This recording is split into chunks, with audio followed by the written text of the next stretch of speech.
Ka një kompani për të cilën ka gjasa ta keni dëgjuar, por në të vërtet nuk e kuptoni. Një kompani që menaxhon 10 trilion dollar në asete. Kjo është më e madhe se GDP-ja e çdo vendi në tokë, përveç Shteteve të Bashkuara dhe Kinës. Një kompani që është aksioneri më i madh në Apple, Microsoft, Amazon, Tesla, ExxonMobil, JP Morgan Chase, Pfizer dhe 496 kompani të tjera në S&P 500. Një kompani e cila sistemi softwareik menaxhon 21 trilion dollar në asete totale në sistemin financiar global. Një kompani që Rezerva Federale punësoi në vitin 2020 për të bler asete gjatë krizës Covid, duke e bërë atë edhe lojtar edhe gjyqtar në tregjet financiare. Kjo kompani është BlackRock. Dhe nëse ju zotroni aksione, nëse keni një 401k, BlackRock voton aksionet tuaja, jo ju. Ju mendoni se zotroni aksione, nuk e bëni. Ju zotroni një pretendim për aksione. BlackRock zotron aksionet dhe voton në zgjedhjet korporative, miraton bashkimet dhe formon politikën në të gjithë ekonominë amerikane. Ju nuk zotëroni asgjë. BlackRock zotron gjithçka. Kjo nuk është teori konspirative. Kjo është strukturë tregu. Në vitin 1988, BlackRock nuk ekzistonte. Sot është institucioni financiar më i fuqishëm në historinë e botës, më i fuqishëm se çdo bank, më i fuqishëm se çdo monopoli më parshëm, sepse BlackRock nuk kontrollon veçmone, ai kontrollon pronësinë, dhe pronësia është fuqi. Më lejoni t'ju tregoj saktësisht se si BlackRock kontrollon tregjet përmes 5 mekanizmave specifike, si është ndryshe nga dhe më e rrezikshme se Standard Oil ose trusti i JP Morgan, dhe pse kjo përqendrim i fuqisë në një institucion të vetëm është fundi i kapitalizmit, siç e kemi kuptuar atë. Sepse kur një kompani zotron pjesë të konsiderueshme në çdo korporat të madhe, kur një sistem AI menaxhon riskun për të gjithë sistemin financiar, kur një CEO ka më shumë ndikim se çdo zyrtar i zgjedhur, ne nuk po jetojmë në një treg të lirë, ne po jetojmë në një oligarki financiare, dhe BlackRock është oligarku. Përpara se t'ju tregoj se si BlackRock kontrollon gjithçka, ju duhet të kuptoni se çfarë është në të vërtetë BlackRock. Shumica njerëzve mendojnë se është një bank. Nuk është. Bankat marrin depozita dhe japin kredi. BlackRock nuk e bën këtë. BlackRock është një menaxher aktivesh.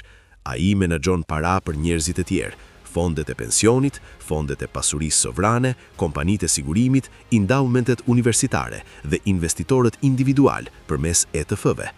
Të gjitha këto entitete i japin BlackRock paratë e tyre për të investuar.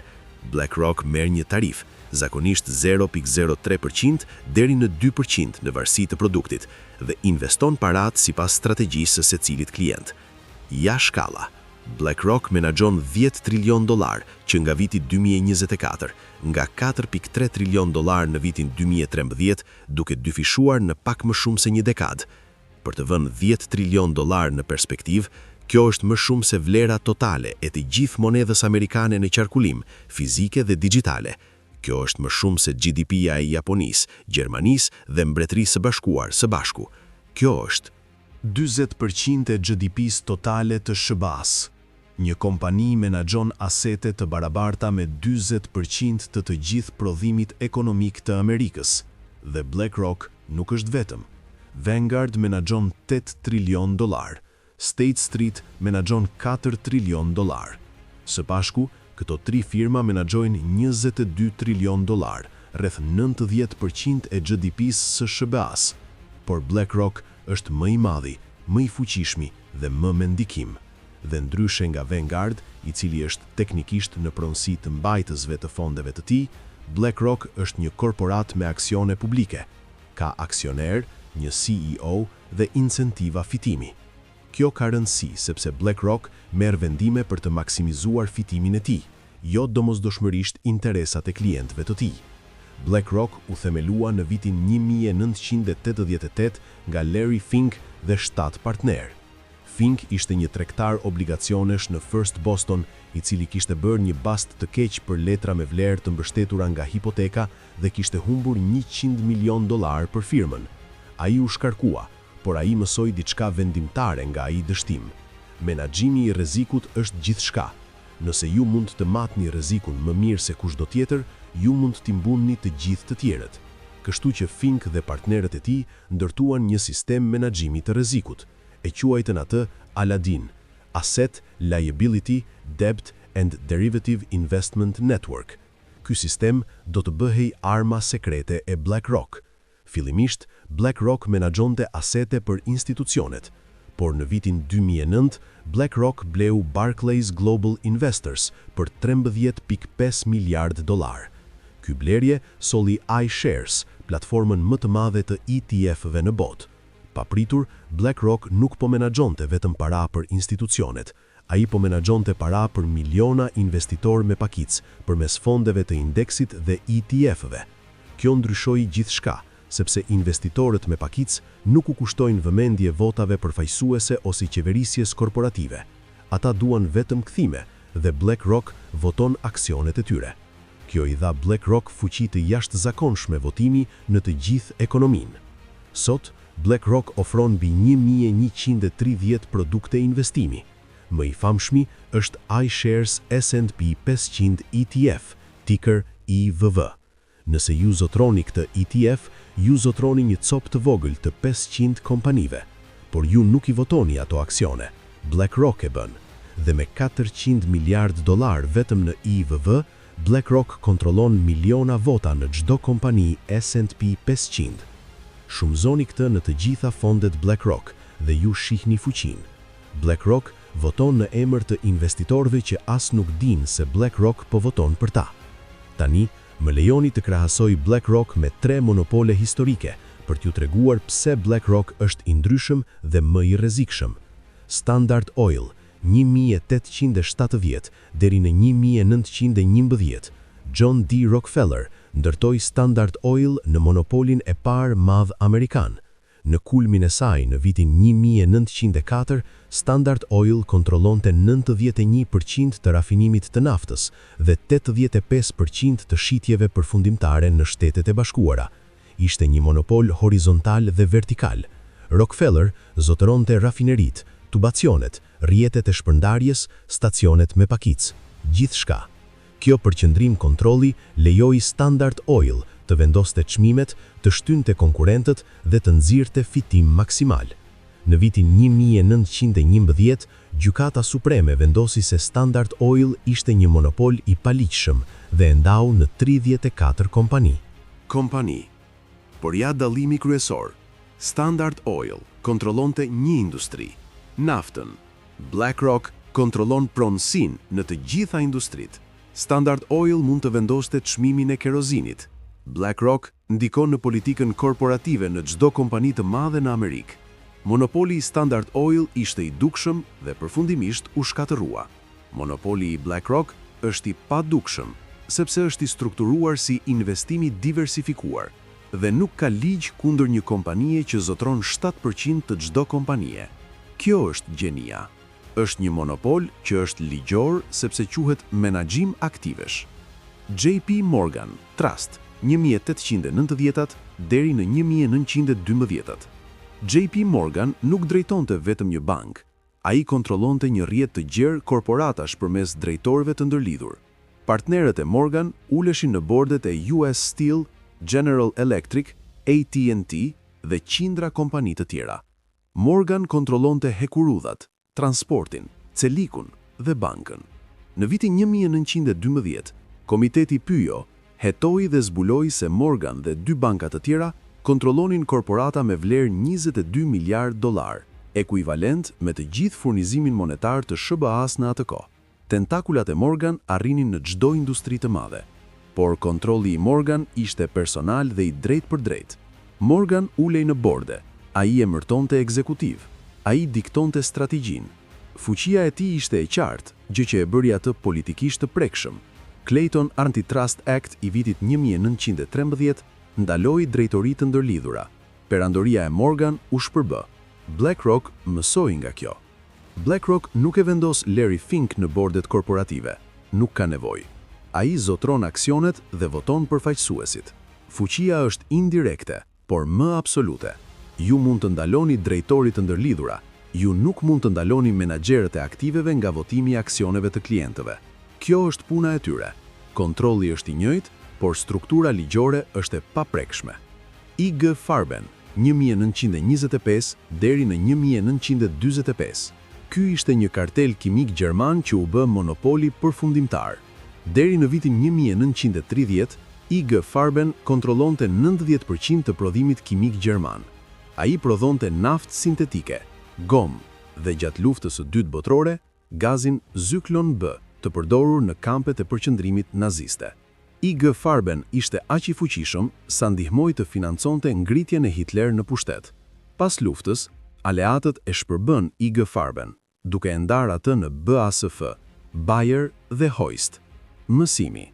Monopolet nuk dominojnë tregjet, ata bëhen aktor politik. Ata formojnë politikën për të shërbyer interesat e tyre, madje duke mundsuar mizori. BlackRock po ndjek këtë model, por globalisht dhe ligjërisht. BlackRock nuk prodhon kimikate, ai zotron kompanitë që prodhojnë gjithçka. Dhe BlackRock ka ndikim të madh politik. Larry Fink këshillon president. Absolventët e BlackRock punësojnë departamentin e thesarit, Fedin, shtëpinë e bardhë. Por sepse BlackRock është një menaxher aktivesh, jo një prodhues, monopoli i tij është i padukshëm. Ai nuk po prodhon kimikate ose rafinon naftë. Ai thjesht po voton aksione. Sa i rrezikshëm mund të jetë ai? Shumë i rrezikshëm, siç do t'ju tregoj. Tani, lejoni të shpjegoj 5 mekanizmat përmes të cilave BlackRock kontrollon tregjet. Këto nuk janë teori konspirative. Këto janë karakteristika të modelit të biznesit, të dokumentuara, publike dhe jashtëzakonisht të fuqishme. Mekanizmi 1. Pronësia e përqendruar në të gjitha industritë. BlackRock është aksioneri më i madh ose i dyti më i madh në 495 nga 500 kompanitë S&P. Më lejoni t'ju jap shembuj specifik me përqindje të sakta që nga viti 2024. Teknologji. Apple. BlackRock zotron 6.8% me vlerë rreth $200 miliardë. Kjo e bën BlackRock aksionerin institucional më të madh. Microsoft. BlackRock zotron 7.1% me vlerë rreth $210 miliardë. Aksioneri institucional më i madh. Amazon. BlackRock zotron 6.2% me vlerë rreth $110 miliardë. Tesla. BlackRock zotron 5.6% me vlerë rreth $45 miliardë. Google. Alphabet.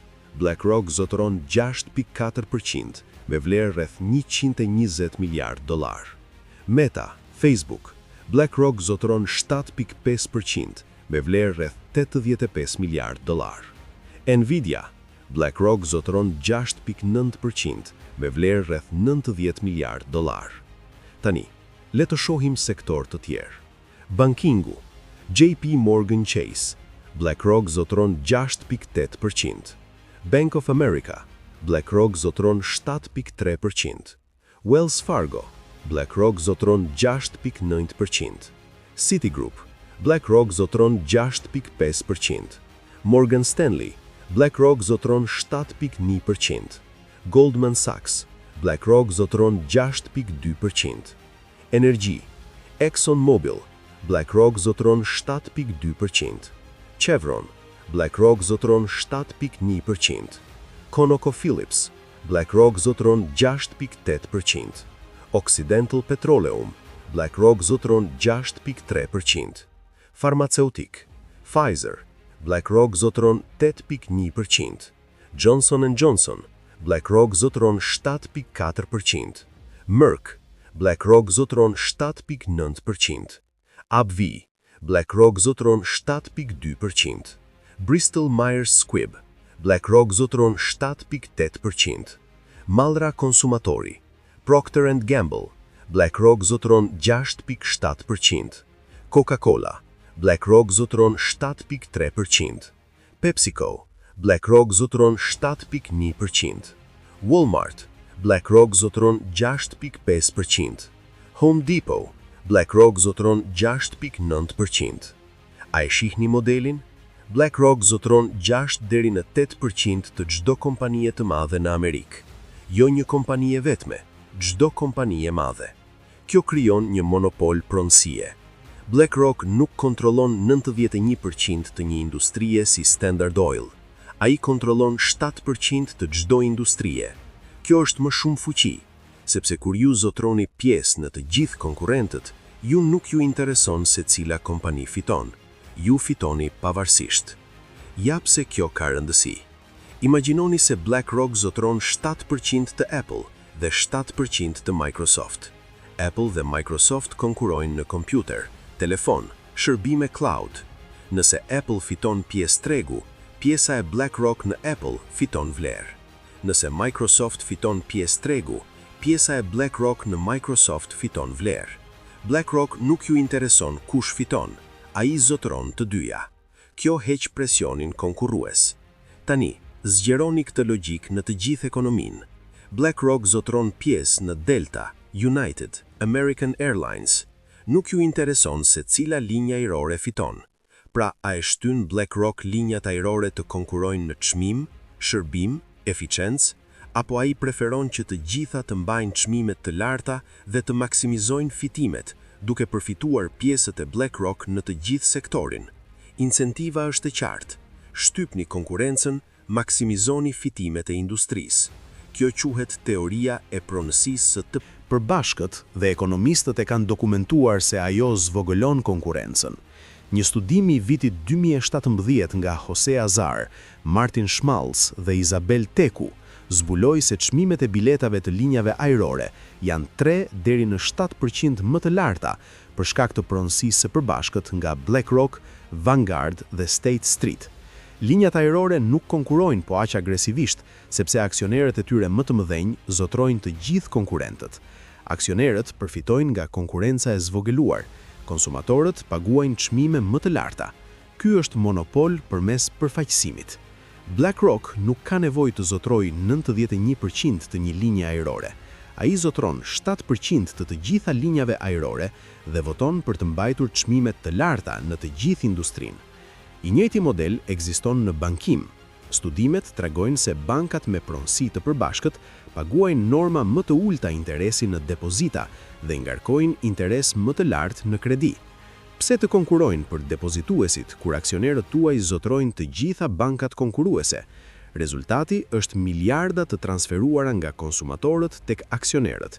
Në farmaceutik, pronësia e përbashkët korespondon me çmime më të larta të barnave, në teknologji më pak inovacion.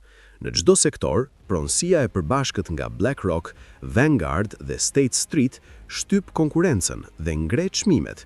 Ky është mekanizmi i parë i kontrollit, jo zotrimi i një kompanie plotësisht, zotrimi i pjesëve të konsiderueshme në të gjitha kompanitë dhe përdorimi i asaj pronësie për të formuar sjelljen në të gjithë industrinë. Mekanizmi 2. Fuqia e votimit përfaqësues dhe kontrolli i qeverisjes korporative.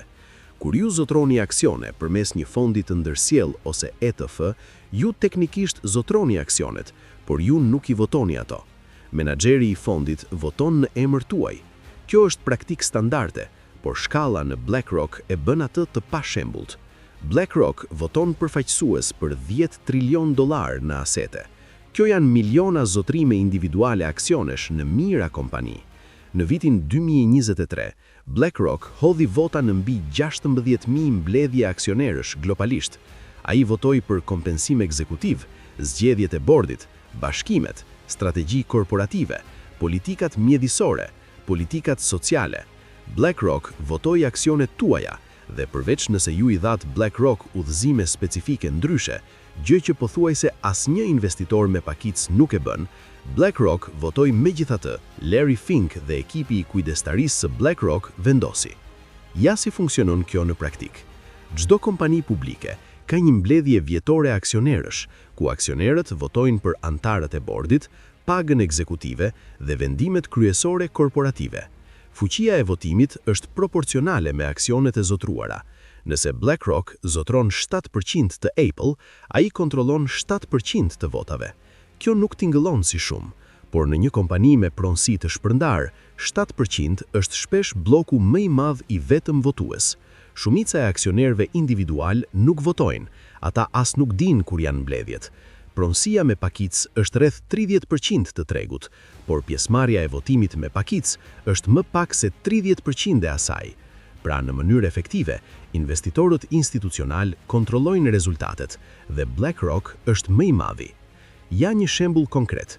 Në vitin 2021, ExxonMobil u përball me një luftë përfaqësuese. Një fond hedge aktivist, Engine No. 1, që zotronte vetëm 0.02% të Exxon, nominua 3 drejtorë në bordin e Exxon për të shtyrë kompaninë drejt energjisë së re. Menaxhimi i Exxon u kundërvu kësaj. Ata shpenzuan miliona duke luftuar atë. Votimi u reduktua në aksioner të mëdhenj institucional. BlackRock votoi me Engine No. 1, po ashtu bëri Vanguard dhe State Street. Aktivistët fituan. 3 drejtorë të rinj u zgjodhen kundër dëshirave të menaxhimit.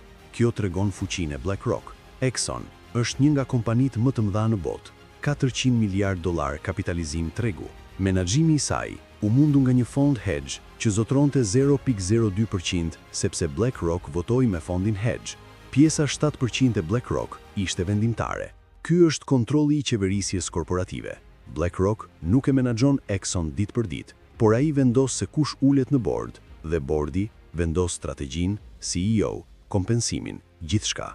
Tani BlackRock thot se voton në interesin më të mirë të klientëve të tij. Por kush janë klientët e tij? Miliona investitorë me pakicë dhe fonde indeksi që nuk kanë ide se BlackRock po voton për ta. Fonde pensioni që i dhan BlackRock diskrecion. Çdo klient mund të ketë interesa të ndryshme. Si i pajtoi BlackRock ato? Nuk i pajton. BlackRock voton sipas udhëzimeve të votimit përfaqësues të BlackRock, të cilat vendosen nga Larry Fink dhe ekipi i tij. Dhe Larry Fink ka pikpamje shumë specifike. Ai është një mbështetës i fortë i ESG, kriteret mjedisore, sociale dhe të qeverisjes. Çdo vit, Fink shkruan një letër për CEO-t e kompanive, ku BlackRock është një aksioner i madh. Këto letra nuk janë sugjerime. Ato janë direktiva të mbështetura me nga fuqia e votimit të BlackRock. Në vitin 2020, letra e Fink u fokusua në ndryshimet klimatike. Ai shkroi: "Rreziku klimatik është rrezik investimi." Ai u tha kompanive të zbulonin rreziqet klimatike dhe të përputheshin me marrëveshjen e Parisit. Kompanitë që nuk u përmbushën, u përballën me votimin e BlackRock kundër menaxhimit. Në vitin 2021, letra e Fink u fokusua në barazinë racore dhe kapitalizmit të palëve të interesuara. Ai u tha kompanive të fokusohen jo vetëm në aksioner, por në të gjitha palët e interesuara, punonjësit, komunitetet, mjedisin. Në vitet 2022 dhe 2023, Fink theksoi angazhimet neto zero dhe diversitetin. Ai u tha kompanive të publikojnë të dhëna diversiteti dhe të vendosin objektiva diversiteti. Këto janë preferencat personale të politikës së Larry Fink, por sepse BlackRock voton $10 trilion në asete, preferencat e Fink bëhen politikë korporative në 500 nga kompanitë më të mëdha në Amerikë, pas zgjedhje, pa përgjegjësish demokratike. Kjo është oligarki. Larry Fink ka më shumë fuqi votimi mbi Amerikën korporative se çdo individ në histori, më shumë se Rockefeller, më shumë se Morgan, sepse Fink voton në emër të miliona njerëzve që as nuk dinë se ai po voton për ta. Mekanizmi 3, sistemi Aladdin. Kjo është arma e sekrete e BlackRock dhe shumica e njerëzve nuk e kanë dëgjuar kurrë. Aladdin është platformë softwaresh që menaxhon rrezikun për portofolet e investimeve. Ai ndjek çdo aset, çdo detyrim, çdo derivat dhe llogarit rrezikun në kohë reale. BlackRock ndërtoi Aladdin në vitin 1988 dhe gjatë 35 viteve është bërë sistemi operativ për financën globale. Ja shkalla, Aladdin menaxhon $21 trilion në asete. Kjo nuk është vetëm 10 trilioni i BlackRock. Aladdin licencohet për institucione të tjera. Mbi 100 klient institucional përdorin Aladdin, duke përfshirë fonde pensioni, si CalPERS, kompani sigurimesh, si AIG, fonde pasurie sovrane dhe madje menaxher të tjera asetesh. Kjo do të thotë se sistemi software i BlackRock sheh dhe analizon rrezikun në $21 trilion në asete, afërsisht 10% të aktiveve financiare të botës. Por ka një çështje më të thellë, sepse Aladdin nuk ndjek vetëm rrezikun, ai rekomandon veprime. Nëse Aladdin identifikon një aktiv të rrezikshëm, ai sugjeron shitjen. Nëse identifikon një mundësi, ai sugjeron blerjen. Dhe sepse Aladdin po menaxhon $21 trilion në qindra institucione, rekomandimet e tij lëvizin tregjet. Nëse Aladin u thot 50 fondeve të pensionit të shesin një obligacion të caktuar, ata shesin një kohësisht. Çmimi i atij obligacioni rrëzohet. Ky është kontrolli algoritmik i tregut. Dhe ja pjesa më e frikshme. Aladin është një kuti e zezë. BlackRock nuk zbulon algoritmet e Aladin. Është pronë, por ato algoritme po formojnë vendime investimi në të gjithë sistemin financiar global. Një sistem i kontrolluar nga një kompani duke analizuar dhe drejtuar 21 trilion dollar në kapital. Nëse Aladin ka një gabim, nëse modelet e rrezikut të tij janë të gabuara, nëse ai rekomandon të njëjtën veprim për qindra klient njëkohësisht, mund të shkaktojë një krahësim tregu. Ky është rrezik sistemik i përqendruar në një platformë të vetme softwaresh. Në vitin 2008, kriza financiare shkaktohej pjesërisht nga modelet të gabuara e rreziku.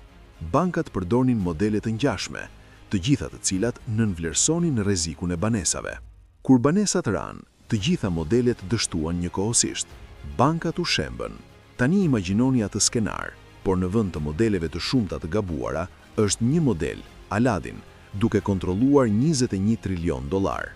Nëse Aladin gabon llogarit rrezikun, i gjithë sistemi financiar është në rrezik. Dhe BlackRock fiton nga Aladin pavarësisht nëse këshilla e tij është e mirë. Aladin gjeneron $1 miliard në të ardhura vjetore për BlackRock vetëm nga tarifat e licencimit. Institucionet i paguajnë BlackRock për të përdorur sistemin. Nëse këshilla e Aladin u humb atyre para, ata ende i paguajnë BlackRock. Ky është modeli përfundimtar i biznesit. Ju paguani për këshill dhe ju nuk jeni përgjegjës nëse këshilla është e gabuar. Fedi punsoi BlackRock për ta bërë atë për ta. BlackRock u kontraktua për të blerë obligacione korporative dhe ETF në emër të Fedit, si pjesë e programeve emergjente COVID. BlackRock ngarkoi tarifa për këtë shërbim dhe bleu asete duke përfshirë ETF-t e vet BlackRock. Më lejoni të jemi qartë për konfliktin. BlackRock u punsua nga Fedi për të blerë ETF obligacionesh korporative. BlackRock menaxhon platformën më të madhe të ETF obligacionesh korporative. Pra, BlackRock bleu ETF-t e veta me para të Fedit, duke rritur vlerën e atyre ETF-ve, duke përfituar BlackRock dhe klientët e tij. BlackRock ishte lojtar dhe gjyqtar. Ai vendosi se cilat asete duhej të blinte Fedi dhe ai fitoi nga ato blerje. Kjo është kapria rregullatore. Arsyetimi ishte se BlackRock ka ekspertizën dhe infrastrukturën. Kjo është e vërtet, por punësimi i menaxherit më të madh të aktiveve për të blerë asete në një treg ku ai është lojtari më i madh, krijon konflikte që do të ishin të paligjshme në çdo kontekst tjetër. Tani, le të shohim derën rrotulluese. Brian Dees ishte drejtori global i BlackRock për investime të qëndrueshme. Në vitin 2020, ai la BlackRock për të bërë drejtori i Këshillit Ekonomik Kombëtar nën presidentin Biden. Ky është këshilltari kryesor ekonomik i presidentit. Dees ndihmoi në dizenjimin e politikës ekonomike të administratës Biden, duke përfshirë politikën e klimës dhe energjisë, fusha ku BlackRock ka investime masive. Pastaj në vitin 2023, Dees la shtëpinë e bardhë dhe u kthye në role të sektorit privat duke këshilluar për investime klimatike. Michael Pyle ishte strategjisti kryesor global i investimeve të BlackRock. Në vitin 2021, ai u bë këshilltar kryesor ekonomik i nën-presidentes Kamala Harris. Wally Adeyemo ishte shef i shtabit të BlackRock. Ai tani është zëvendës sekretar i Thesarit, zyrtari numër 2 në Thesar. Wally Adeyemo mbikëqyr sanksionet financiare, rregullimin bankar dhe politikën ekonomike ndërkombëtare. Këta nuk janë shtaf të nivelit të ulët, këta janë krijues politikash ekonomike të lartë që erdhën drejt për drejt nga BlackRock. Rrjedha e kundërt ekziston gjithashtu. Larry Fink ka qenë i besuar i presidentëve të shumt në të dy partitë. BlackRock punson ish sekretar të Thesarit, zyrtar të Fedit dhe bankier qendror si këshilltar dhe antar të bordit. Stanley Fischer, ish nënkryetar i Rezervës Federale, u bashkua me BlackRock si këshilltar i lartë. Philip Hildebrand, ish kryetari Bankës Kombëtare Zvicerane, është nënkryetari BlackRock. Kjo krijon një lak të mbyllur. Absolventët e BlackRock bëjnë politik. Ajo politik përfiton BlackRock. BlackRock punson më shumë zyrtar gjeveritar. Laku vazhdon. Pse ka rëndësi kjo? Sepse kur gjeveria ndërhyn në tregje, BlackRock fiton. Shpëtimet Covid, BlackRock u punsua për t'i ekzekutuar ato. Politika klimatike, BlackRock po pozicionon veten si lideri në investime të gjelbra dhe fiton nga mandatet e energjisë gjelbër. Rregullimi financiar, BlackRock ndihmon në shkrimin e tij, duke siguruar që rregullat të përfitojnë menaxherët e mëdhenj të aktiveve dhe të dëmtojnë konkurrentët më të vegjël. Kjo nuk është e paligjshme. Kështu funksionon. Fuqia në shekullin e 21. Jo përmes korrupsionit të papërpunuar, përmes përputhjes së sofistikuar të interesave. Mekanizmi 5. Asimetria e informacionit dhe dominimi i të dhënave. BlackRock ka më shumë të dhëna për kompanit, tregjet dhe tendencat ekonomike se çdo institucion tjetër, përveç ndoshta NSA. Këto të dhëna vijnë nga 3 burime. Së pari, Aladdin. Siç përmenda, Aladdin analizon 21 trilion dollar në asete. BlackRock sher rrjedhat e investimeve, ekspozimin në rrezikun dhe modelet tregtare në të gjithë sistemin financiar global. Së dyti, 10 trilion dollar të BlackRock në asete të drejtpërdrejta. BlackRock investon praktikisht në çdo kompani dhe treg të madh. Ai ka kërkues, analist dhe akses tek menaxhimi korporativ kudo. Së treti, lidhjet politike të BlackRock i japin atij njohuri të hershme për ndryshimet e politikës. Kjo asimetri informacioni është fuqi. BlackRock di se çfarë po blejnë institucione të tjera përpara se ta blejnë atë.